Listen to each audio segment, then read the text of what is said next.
Hello, curious people. When the world is struggling with many unknowns related to the pandemic, social isolation, and distancing, the anonymous group again called for several radical changes, mainly in America. In their latest video, in which they returned after a few months of silence, a group of hackers cited the case of George Floyd, while in another post they reportedly said that Lady Diana's death was not accidental and that they will soon reveal the proof for that. What is actually happening? Can the reports that the anonymous group periodically presents be taken seriously? And what do people think about their activity? See for yourself and stay with us till the very end. But before you do that, don't forget to subscribe to our channel because we will publish interesting information for you every single day. Let's start with who Anonymous is. Well, they're a group of activists operating on the internet protesting against violations of the rights of individual citizens, limiting civil liberties, irregularities at the levels of state authorities, corruption, censorship, bad treatment of animals, or the influence of the Catholic Church on the public sphere. They were established in about 2004, and in 2012, Time magazine included them among the 100 most influential people in the world. They are sometimes referred to as the hacktivists, digital Robin Hoods, and even terrorists. Their motto is, "We are anonymous. We are legion. We do not forgive. We do not forget. Expect us." And they usually hide themselves under the masks in the style of comics in the movie V for Vendetta, where the main hero's appearance was inspired on the authentic character Guy Fawkes, who was an English military member of a group of Catholics who planned to blow up the building of the British Parliament on November 5th of 1605 and failed. The group describes its actions as operations on their account. There are both humorous and ideological activities such as calls for justice, defense of civil liberties, and the solutions to their social problems. Anonymous behind Operation Channelology is against Scientology Church, and they actively support WikiLeaks and the Occupy movement. The object of their attacks were also sites with obscene material with children, copyright agencies, the Westboro Baptist Church, and even corporations such as PayPal, MasterCard, Visa, and Sony. Anonymous repeatedly pointed to irregularities in governments and high levels of government in various countries and commented on the activities of video game companies or military personnel and police officers. And so, we come to the latest scene. First, on May 28th, the group's material appeared on the network Anonymous Message to the Minneapolis Police Department, in which they condemn America's services for failing to perform their tasks, for example, protecting human life, after the tragedy associated with George Floyd, who was killed by a police officer arresting him. In their material, they said, "People have had enough of this corruption and violence from an organization that promises to keep them safe. After the events of recent years, many people begin to understand that they are not here to save them." And in the video, they revealed that if those responsible for the death of a man will not be punished, they will expose more police crimes and share evidence of it. But there's also something bigger. Like what? So let us tell you. Then, on May 31st, a person introducing themselves as a member of the group shared a Twitter post in which it was reported that they had uploaded a number of documents to the Scribd Op Death Eaters account containing evidence against influential and powerful individuals who had been involved in child abuse and trafficking. Among the documents were to be testimonies of victims of the US president who allegedly was abusing children of both sexes, ages 10 to 13, and then paid their parents millions of dollars for silence. But that's not all. The famous Black Book, Jeffrey Epstein, contained a list of names which, according to some of the public opinion, is a list of people involved in human trafficking, was also reminded. And it reportedly includes such famous and influential people such as Ivanka Trump, Kevin Spacey, Dustin Hoffman, Christy Turlington, Tom Ford, Michael Jackson, Mick Jagger, and Naomi Campbell. It is true that many personalities do not admit or deny contact with the financer, and the list could be only a personal multimillionaire's list for unspecified purposes. Also, on the same day, most of Anonymous's supposed tweets disappeared from their accounts, but their screenshots are sent and published by users of Twitter, Facebook, and Reddit on all over the world, so it goes however worse. According to this person, he also has evidence and documents that it was the British monarchy who ordered the killing of Princess Diana and faking the accident because the mother of William and Harry apparently learned that the royal family belongs to the group of occupying trafficking and decided to disclose it.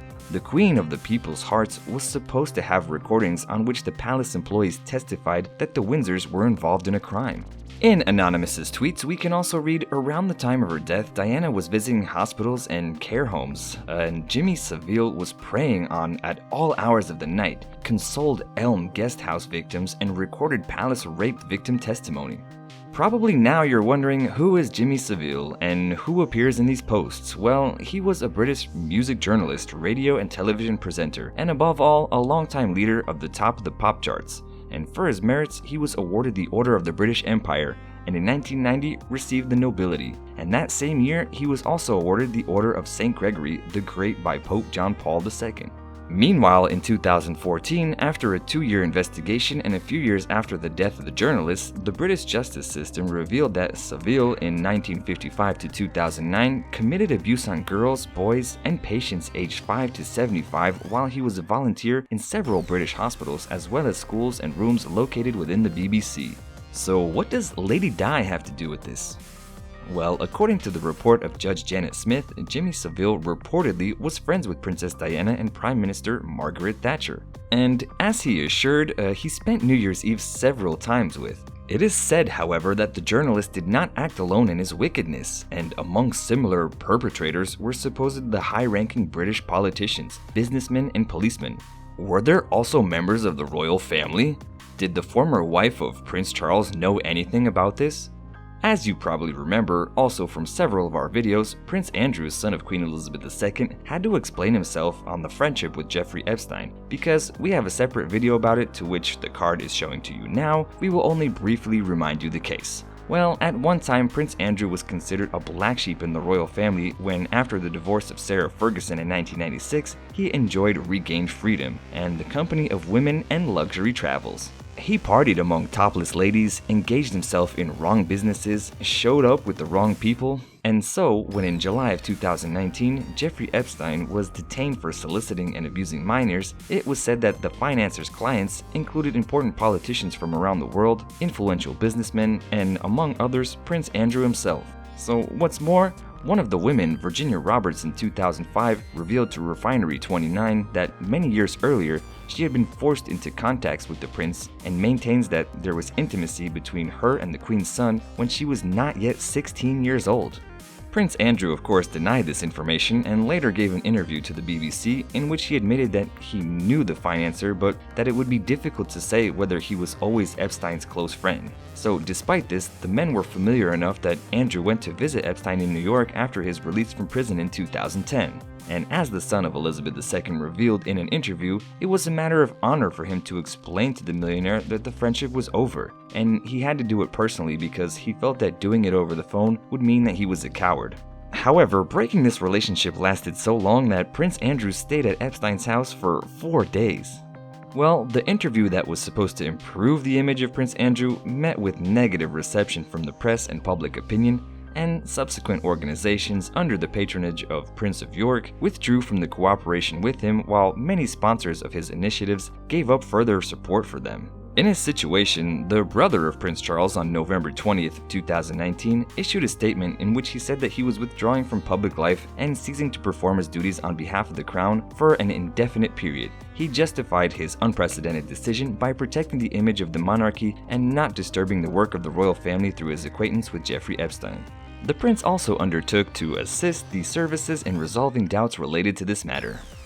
Earlier, however, because on August 10th of 2019, Jeffrey Epstein died. The financier was in custody and was said to have taken his own life, although his lawyers questioned this possibility. An investigation was initiated in this case, and in November of 2019, prison guards who were tasked with guarding the man were charged with negligence.